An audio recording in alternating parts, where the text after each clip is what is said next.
This program is sponsored by Bet's Gold Coin. Join us for good food, fun, and hospitality. Bet's Gold Coin, family-friendly restaurant and sports tavern. Well, hi there. Bob Borcher coming to you from Old Town Mariposa. And I have with me today Wendy Brown Berry. And Good afternoon. You won't believe this, but she's a cowboy poet. I used to ask questions about cowboys and cowgirls, but it's the spirit, right? Right.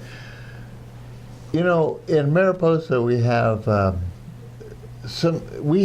lot of art and artists, performing art, fine art, but something is really unique about the cowboy poet, and this is a tradition in the West that's pretty unique. But I'll let you talk about this. You know something about this stuff, right? Right. Well, I started writing poetry when I was very young. When I moved to Mariposa, I realized that I was actually writing cowboy poetry, and I started performing in 1996 and coordinated the Cannonball Cowboy Poetry Gathering for many years. And then since then, I have been going out on my own, and every year I celebrate Cowboy Poetry Week. And our local Mariposa County Library helps me do that. And in the past, I've put on little performances there, and it's been real fun. And I've had good turnouts. Last year, not so much. But I've lost my poetry part, moved to Idaho. And the little gal that joined me last year is quite busy. And so I thought I would offer something different this year. And I'm offering a cowboy poetry writing workshop. Really? But yeah, and I would like to tell you a little bit about cowboypoetry.com. 16 years ago, cowboypoetry.com initiated... Is this what this is? Well, yeah, that's what they put out a poster every year.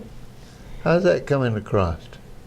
And You know, it's That's beautiful artwork. Every year is a different artist that they... and this is an organization that's national? Yeah, they initiated, that's 16 years ago now, they initiated Cowboy Poetry Week. And it was in April 2003, the U.S. Senate passed a resolution with unanimous approval recognizing the Cowboy Poetry Week celebration. So cowboypoetry.com also sponsors the Bardi Ranch website, which is a wonderful website. You want to read and get familiar with cowboy poetry, that's the place to go. And their mission is to preserve the arts and our country lifestyle in our rural communities everywhere. And our Mariposa County Library helps us do that. You know, cowboy, cowgirl poetry. What does it sound like? You know, there's some folks out there, and I've had the opportunity to enjoy some of your work. In fact, you wrote a poem about the gold coin. Yeah. But Because you can preserve your local history through cowboy poetry as well. but I'd like, could you do a poem for us? I could.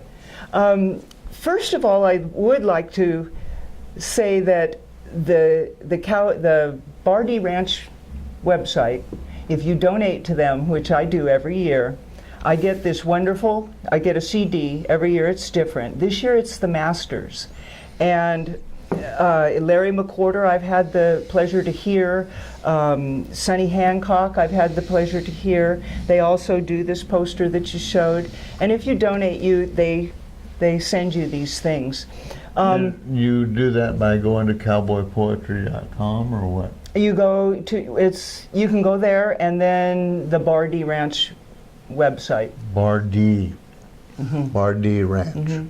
Bardi Ranch website. Remember that. So these masters, they've passed on. And as the years have gone by, and we're losing them.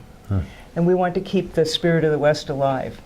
So I was talking with a school teacher. I did a lot of workshops in the schools.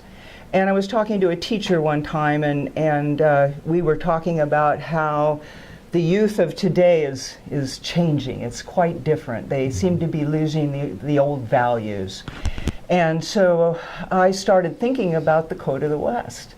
And I started to research it, and I decided to write my own Code of the West poem. And it's my message to the youth of today. I'm hoping that they will listen and take heart and carry on these traditions, because they're still, we want to keep them alive. All right. And so this is my own Code of the West poem. All right. Back in the days of the old Wild West, before there was written law, cowboys had rules to live by, and today they're still hard to flaw. These values and ways of behaving have long stood the test of time. It became known as the Code of the West, and to break them was considered a crime. Not all cowboys abided by them, but everyone knew what they were. If a man broke the code and went to the bad, many hardships he'd have to endure. A cowboy lived each day with courage. He acted in spite of his fear. When things were the toughest, he gave it his all. He knew nothing except persevere. If he made a promise, he kept it. To a cowboy, his word was his bond. Anything worth doing was worth doing well, and he knew the difference between right and wrong. Cowboys didn't like quitters. They disliked complaining and such. They took pride in their work, and they finished each job, even when the going got tough. Cowboys followed the old golden rule. It wasn't anything new. It had been around for thousands of years. Treat others as you'd have them treat you. So consider your actions carefully, because it's just like ringing a bell. Once it's rung, you can't unring it, and your actions are like that as well. Would you do it if no one was watching? Even if you knew it was wrong? If you didn't get caught, would it make it okay? Right actions will help you grow strong. So consider your actions carefully. Oh, let's see. So when it comes to difficult choices, remember the Code of the West. Be the hero your pards can look up to, and the decisions you make will be best. Thank you, Wendy. You're welcome. You know, that's those are wise words. You know, maybe the Code of the West could be the Code of the U.S. We wouldn't be in the shape we're in today. Well, we'd be in much better shape. We would be. We'd be in much better shape than we are today.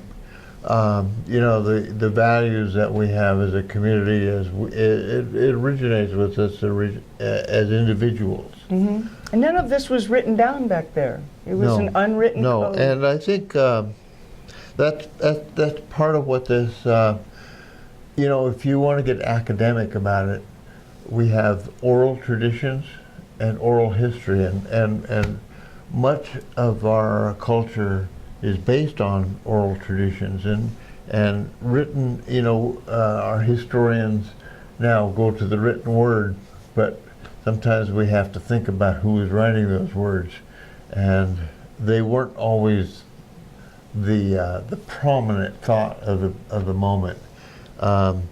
Particularly in the Old West, you know, literacy was not common, as common as it is today. And even today, now I guess we have a shift back to the verbal traditions. Mm-hmm. And so carrying our culture forward with cowboy poetry, American poetry, that's really a profound thought.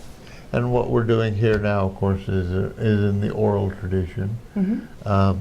So there's a lot to chew on there.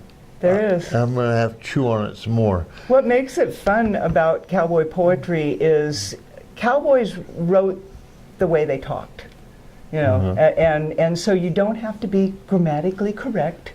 You can you write it like you speak it, and I kind of feel like they must feel like they're going the way of the Native American, because none of their stories were written down. I'm now listening to a wonderful audiobook from the library of Indian legends and stories, and it's a wonderful thing to hear and keep those alive. And they weren't written down, so it's time to keep it alive by actually putting pen to paper, and I would love to teach this workshop.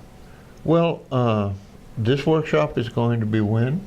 We haven't set a date. There's a sign-up sheet at the library, and when we get enough, I imagine it'll be in the meeting room, and I will find out how many we can take. Okay. And then when we get enough people, we'll schedule it. I'm thinking for a Saturday. Now, could you teach me to be a poet? I would hope so.